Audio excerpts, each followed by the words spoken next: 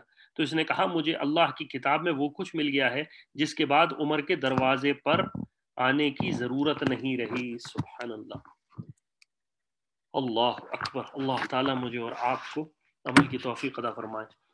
آگے ایک باب ہے ہر مسلمان کو کتنا قرآن سیکھنا چاہیے. حضرت عمر رضی اللہ عنہ نے فرمایا ہر مسلمان کے لیے کم از کم 6 صورتیں سیکھنا ضروری ہیں.